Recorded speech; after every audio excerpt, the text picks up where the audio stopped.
when the Taliban's in power, men doesn't lose anything from that government. Everything they have, of course, woman is gonna be, their right, their education, everything they do is against women. And when everyone asking them why there's no woman in your government and your list, they just say, we don't need a woman to be part of the government. Why they're not part of the government? They try to use violence, they lock them, they shut the internet, everything down on them so they cannot post it in social media, so the world cannot see it. There's no place for innocent people, women, children, their future. It's unknown. Nobody knows what's going to happen to any of them. But Pakistan is there for who? For the Taliban, to maintain it for them, to send a fighter for them, to support them, fight with them. They are just afraid of women for some reason. I don't know why. They are afraid of women, which is basically known for the entire world. They have a war just against women. And that's what they have done in the past. They took away my childhood, the freedom of my speech, the freedom of having a right to be educated. I heard your father, your mother, your brother were also targeted and they had to leave the country. So many times, yes. My brother been targeted twice and she got beat up, she got punished just because her feet was showing, and that's not because she purposely did it, because I cannot work under the government that they are violent, they're extremist. My answer will be no. Most of them, they should have been in jail at the moment, but they are in power in Afghanistan. So it's kind of scary to see how all this is going to happen. So when the Talibans are in power, when the Talibans are, very strong, of course, the country is going to be in the hand of Pakistan.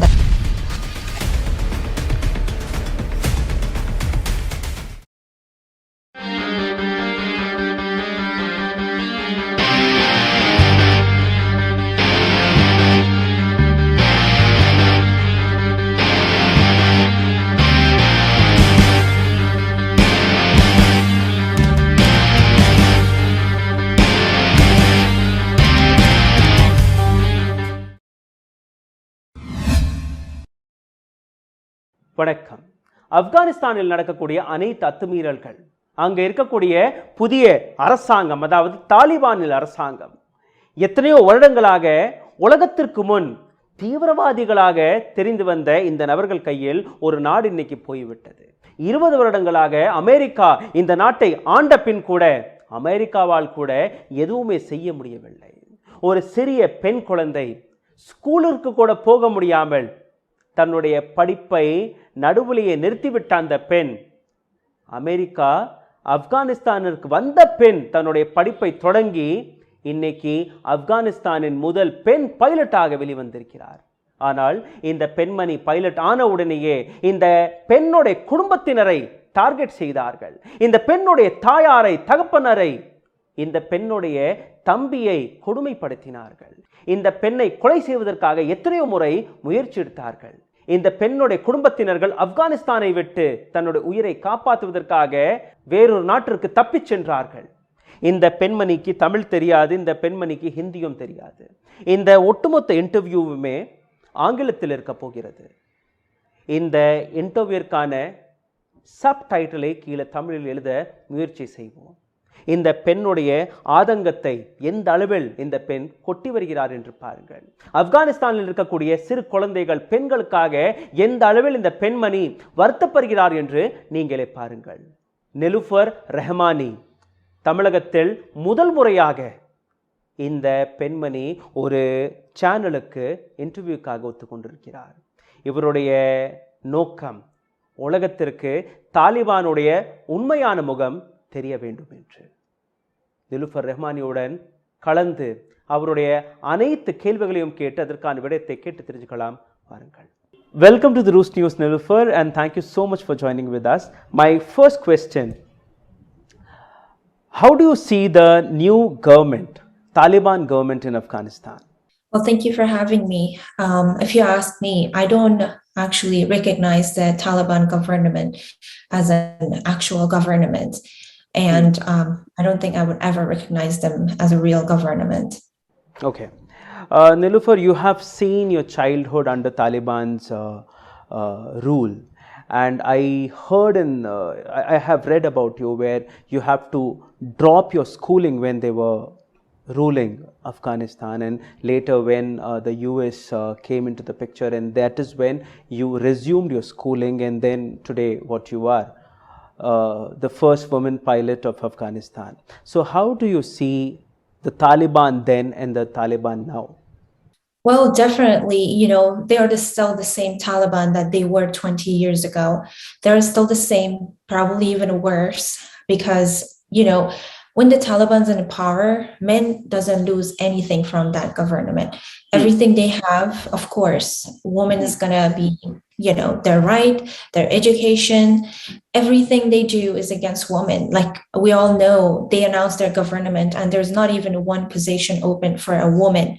And when everyone asking them why there's no woman in your government and your list, they just say, we don't need a woman to be part of the government.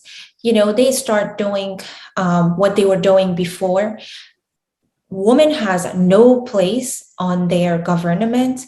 Woman has no voice. Woman has no right any part of the Taliban's government. And it's really scary and concerning to see that all those women that 20 years, they're all educated, they all have a voice, they all have a right.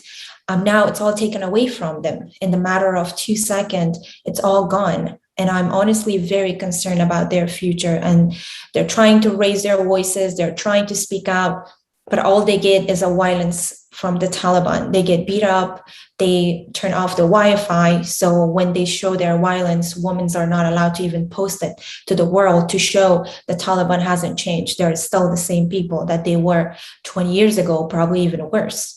Niloofar, your family, friends, and maybe your colleague must be there back in Afghanistan. So are you worried and concerned about them, about their future, about their career, about their safety, security? Absolutely. I'm absolutely concerned about each one of them in Afghanistan because I know they're not going to have any peace. They're not going to have any voice. They're not going to have any rights under that government because that government is all violence. The people are in charge of that government. They're all extremist group supported by Pakistan. There's no place for innocent people, women, children, their future. It's unknown. Nobody knows what's going to happen to any of them. Niloofar, my very serious question, and the entire world is worried about it. Now the new Taliban, which is there in Afghanistan, they are equipped. They are equipped with advanced weapons. They are equipped with the leftovers of what US military was using. They have helicopters, advanced helicopters. They have fighter aircrafts. So being in pilot, do you think it's a big threat to the world? Will they be able to utilize all those equipments, all those weapons? It's very concerning to see that, even Afghan government wasn't that well equipped that the Taliban's are. There is some news that the US destroyed all those airplanes, all those equipments. And I have seen a couple of videos that, the Taliban's were using helicopters and some of the, the helicopters and airplanes that was still working probably. But even though if all of them are destroyed, they need a maintenance. They need somebody to, maintain them, and they need a pilot. So unfortunately, it's not only the equipment left from America that they're using. There is a country behind them that's supporting the Taliban, even though, all the equipments are destroyed, right? All the US equipments are destroyed and the airplanes are destroyed, so the Taliban cannot use it. But Pakistan is there for who? For the Taliban to maintain it for them, to send a fighter for them, to support them, fight with them. So when the Talibans are in power, when the Talibans are, very strong, of course, the country is going to be in the hand of Pakistan. That's something that they wanted to happen over a century and years and years. And that's exactly the thing. Even if the US left those airplanes or equipments, there is a country that it's going to maintain all of that. You were working with Afghanistan's Air Force, right? And you being a pilot.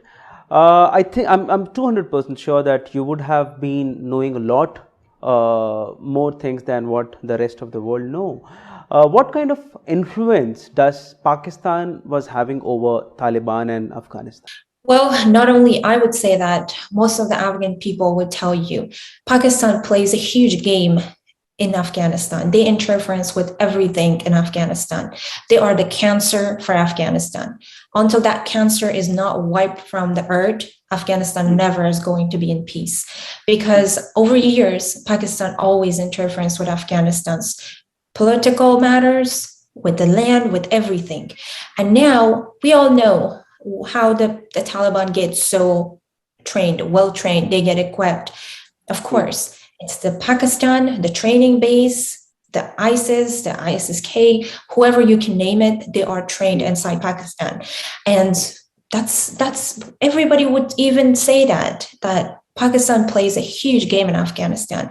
And even though recently it has nothing, Pakistan has no right to interference with Afghanistan's war right now with the government, but we all saw Pakistan supported the Taliban. They fought against Afghans up north, and they supported the Taliban to destroy and fight against the Mujahideen up north. It's heartbreaking to see some country that has nothing to do with Afghanistan is interfering with the government of Afghanistan. They're destroying, they're taking. Basically, if the Taliban are in power, it means Pakistan is in power. And I would like to say that whoever countries right now are supporting Pakistan with all this, they do have all the blood of innocent Afghan people are in hand of all those countries that support Pakistan. And they led them to do whatever they are doing right now, destroying all the futures of Afghan women, the child, the innocent people in Afghanistan. And everybody is silenced. Nobody even raised a voice to tell them they have to stop. Okay. So the new Taliban is ensuring that women will get their rights. They can go out for work. They can study. They can go to college, university and all. Do you believe them? No. Already I have seen it. Word means nothing. It means nothing. If they promise the world that we have changed, we're going to give the woman's right. Okay, does somebody tells me in the government, is there any woman? When you ask them, they already separated the schools and the colleges. Why? Even though you ask them why a woman has no place in your government, in the Afghanistan's new government, which is not even a government, they just say, we don't see a place for a woman. And there is no place, there's no hope for Afghan women or the future of Afghan women or their education or their future in this Taliban's government, because their action shows more. They silence the women. Women are trying to protest against their, what they are, actually why they're not part of the government. They try to use violence, they lock them, they shut the internet, everything down on them so they cannot post it in social media, so the world cannot see it. They already shows their action that there has nothing to do. There's nothing what they say matches their word. Niloofar, I want to understand your story from a small Afghan girl to a pilot. That too, first woman pilot, your journey, what all problems you faced, what all struggles you faced, and how this journey took over. Well, it definitely was a difficult. I grew up, my childhood actually was spent under such kind of civil war and the Taliban's regime in Afghanistan. It was terrible to see. I felt bad about myself being a woman that they wouldn't let me just go to school. They took away the right of education from me. And it would always stay with me, that pain, that I would have lack of confidence on myself, that probably something is wrong with me. How old were you when they stopped you by going to the school? Well, I was born during the civil war in Afghanistan. So I became an immigrant. I went, I had to leave the country, and, being a child, and because of their law, because of their extremists, my family had to be an immigrant. And I spent half of, the childhood that I had to enjoy in a refugee camp. And even though there wasn't any school for us, there wasn't any education for us, coming back to Afghanistan, Taliban was still in control. There was no school open. When I had to go to elementary school, not only for me, for entire women and girls in Afghanistan, the education was abandoned. There was no school for any woman. And I was one of them as well, seeing that even small thing, having a right of education is taken away from a woman. I'm not even talking about being part of the society, being part of the Congress, just to be educated. They didn't want the woman to be educated. The Taliban's war is always against women. They have a war just against women. And that's what they have done in the past. They took away my childhood, the freedom of my speech, the freedom of having a right to be educated. And now they're starting the same games again. There's no change on them. And that's how I had to grow up and struggle with that. And it's heartbreaking. It's really heartbreaking. If the world forget their past, Afghan women and innocent people in Afghanistan is not going to forget that violence that they have done against all the women in the country. Okay. What happened after you became a pilot? I think you got a lot of threats and people who tried to even kill you. So what was that episode? Well, unfortunately, as any, activist or any woman that tries to raise their voice, especially, being in the military, wearing the uniform, trying to serve your country, fight against the Taliban. Of course, they always tried to silence me. They always tried to hurt any one of my family, myself included, and always nonstop they would threaten me for stop doing what I'm doing because this is not a place for a woman. Or seeing a woman in uniform, even it's hard for people in the society, for educated people. I'm not even talking about the Taliban only. It's hard, even, for people that take away just the right of going to school from someone. Do you think it's acceptable on their law, on their book, that woman has to be, part of the military, wear the uniform, fight against them? That's unacceptable for them. And that's what they tried for years and years to silence me. And unfortunately, the threat wasn't only on myself directly. They have started threatening my family, a small member of my family, anyone that they could. And just because, what they have done is there's 1,000 other men, but what they do is always, they are just afraid of women for some reason. I don't know why. They are afraid of women, which is basically known for the entire world, which does not make sense to me. Why they are so afraid of women. And that's what they have done against me, my family, tried to silence me, tried to kill a member of my family. And it has been heartbreaking, like a nightmare to think what I have done wrong. I have tried to serve my country, be a voice, wear the uniform, and be part of the society. I don't think somebody has to be punished for that. I heard your father, your mother, your brother were also targeted and they had to leave the country. So many times, yes. My brother been targeted twice. They shot my brother, and they just made my life miserable. Like I have done something terrible that entire my family had to be punished for it. And as I mentioned, I wish the threat was only against me directly, but they start threatening any member of my family they could to stop me, to warn me that I have to stop what I'm doing. Niloofar, you being Muslim, how do you differentiate the Islamic law or Sharia law? That is what Taliban is saying, that under Islamic and Shariat law, we will give freedom for the women. So what exactly Shariat law says and Islamic law says? Does it says that you control women, you take all the freedom from women? Is that what Islam says? Absolutely. That's not what Islam said, to shut the voice of women, to be violent against women. That's exactly not what Islam said, because I am an Afghan Muslim woman and I have read Quran and I know there is so many good things said for women. Women have a right to be educated. The Prophet, their wives were fighting in the same battlefield with them. They were nurses, they were doctors, they were in a battlefield. And Islam does not abandon women to work, to be educated, to have a voice. This is not an Islam. I'm saying it because that's the real Islam.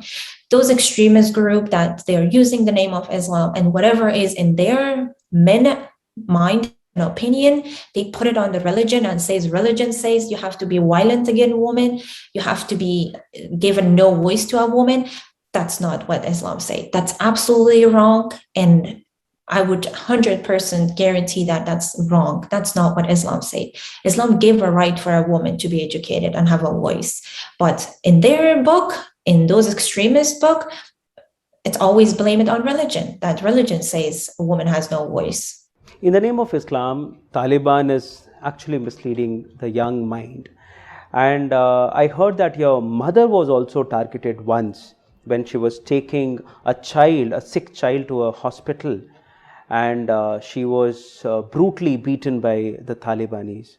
So what happened on that time, during that time? What was the exact face of Taliban?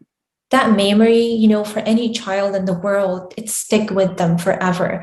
Like why it has to be in a society that a man has to work. And if there is just one man in a family, why a woman has to be treated this way just because she had to take her sick child to the hospital because she was so scared that, my sister was really sick and had to take her to the hospital because she didn't know if my sister is going to survive or not. My dad was at work. We couldn't get hold of him. So my mother, with the rush, get out of the house, and she tried to take my sister to the hospital by having my little brother to take them with them. Unfortunately, my mom just got stopped for what? Just because she had a burqa on her head, but unfortunately she forgot, instead of putting shoes on, she put a flip-flop on, and her foot was showing, and she got beat up. She got punished just because of that little thing. And that's just a small example. Just because her feet was seen and she got beaten. Just because her feet was showing, and that's not because she purposely did it. It's just because she was so worried and concerned and scared that she might lose her daughter, and that's what she got punished for. That's a small part. That's a small example in the society under the Taliban regime. We have been witness of the Taliban stoning women in Kabul stadium. They would kill and shot the women in their head. And they have, their violence is proven to the world. It's not only one woman. Probably if you ask so many women during the Taliban regime in the past, they have all experienced this terrible, terrible actions by Taliban. And they're all worried that this is going to happen again, which is already slowly happening. They're taking away everything from the people in Afghanistan, so they would not have a voice to post it or send it to the other side of the world to see what the Taliban are doing. They're slowly start doing that. So once the connection is stopped between Afghanistan and the world, they're going to be the same extremists that they have been years ago. There's no change on them. Do you think that Taliban might change for the world, to show the world, okay, we are giving freedom, like we will allow women to go and work and stuff? That is what they have been repeatedly saying. Do you think Taliban will give some kind of freedom to the women this time? Or as you said, they will be same? As I mentioned, so far, their action didn't prove that. As I mentioned before, what they say, it doesn't mean anything. It doesn't mean anything to me and other people in Afghanistan until they prove themselves. I really hope they will prove me wrong. I really pray for the day that they prove me wrong, that I have said they never changed. They're still the same evils. But I hope they prove me wrong, that woman has a place and a right and a position on their government. Then I'm waiting for that day, honestly. But my heart, my mind. If you get a chance to go back and join Afghan Airforce under Taliban's government, will you do that? It's a very hard question, because I cannot work under the government that they are violent, they're extremist. My answer will be no. Unless they change themselves, they will be a better people, they will be better Muslims. I absolutely, why not? The women who are there in Afghanistan, right? And as Taliban is back, are you worried that terror or terrorism will be back? And what kind of freedom does the woman will get there? And what the other activists like you, like who are fighting for women right in Afghanistan, are gonna do? How are you gonna voice out your views and opinions being not in Afghanistan? Well, it's a very hard situation at the moment because, I really hope the world, the UN, an entire world would understand what Afghan women are going through right now. It's really heartbreaking to see every day they are raising their voice. They are trying that the Taliban at least hear their voice. They're not asking for more. They're not asking for just give me the freedom of how I, present myself. It's all about I need to have a place in the society. I need to have a voice in the society, and I need to have a right of education in the society. That's all they're asking. But the Talibans are not ready to give it to them. They think they're violent protesters and they have to be punished. There is so many strong and brave women right now in Afghanistan that they are raising their voice. All they get is violence. Only those activists in Afghanistan cannot do and help and get what they want. They have to have some type of international support on their back. I really hope the world will support their voice. The world at least support that. Don't let them alone. Don't let them on the hand of devils, because they're gonna kill all of them, which is, those innocent people, those women, they have no gun, they have no equipment to go fight against the Taliban. All they have is their voices. And I really hope that the world will at least support them, at least the world stand behind them. Because as far as I can tell, it's really concerning. It's very concerning, that future of Afghan women, how it's going to look like, because there's nothing look like possible and positive. And I really hope there will be some governments and leaders and international attention on their side to help them at least to get to find their voice back, and not let them to go back to those dark days that Afghan women they experienced before. Even we hope the same, that international agencies, other countries come forward to help Afghanistan and the people who are there and their freedom, and hope everything resumes well, and people like you may come forward to help women who are still there in Afghanistan. And I even hope that the kids, the children, they get a better future. As you said that you lost your childhood, and kids out there will not lose their childhood. And for the new government, so-called new government, who call themselves as we Talibans are changed, we are not the same Talibans, we will do all possible things which is there in Shariat or Islamic law. So do you see any clause where they put this word in front that, okay, Islamic law is there, Shariat law is there, under that they will snatch over everything once again? Well, I believe, it's a hard thing. It's a hard decision, and it's a hard kind of future to see, because I don't see that's even possible. Because if you really have a government is built up by a terrorist groups, like what they announced their groups right now, the Taliban's government, they're all the people, especially, some of the people in power right now in Afghan government. Most of them, they should have been in jail at the moment, but they are in power in Afghanistan. So it's kind of scary to see how all this is going to happen. It's like unbelievable for me. Like I go speechless to even think about it. How all these changes is going to be possible under such kind of government and such kind of people, even though they would have, all the voices they can. It's hard for them to change, because their mind and their mentality, it's completely something that it is locked. They say it's impossible and impossible, and it's negative. And how would you change a person like that to change their mind? And that's the difficult thing to do, even though you have 10 million voices behind you. I totally understand your worry, Niloofar, and I hope that we can pray together for Afghanistan, people out there, kids, and the humanity which is at risk. Thank you so much for joining with us, and I hope everything come back to normal as it was. Thank you so Thank much. you. And stay tuned. Thank you so much. Thank you. I appreciate it.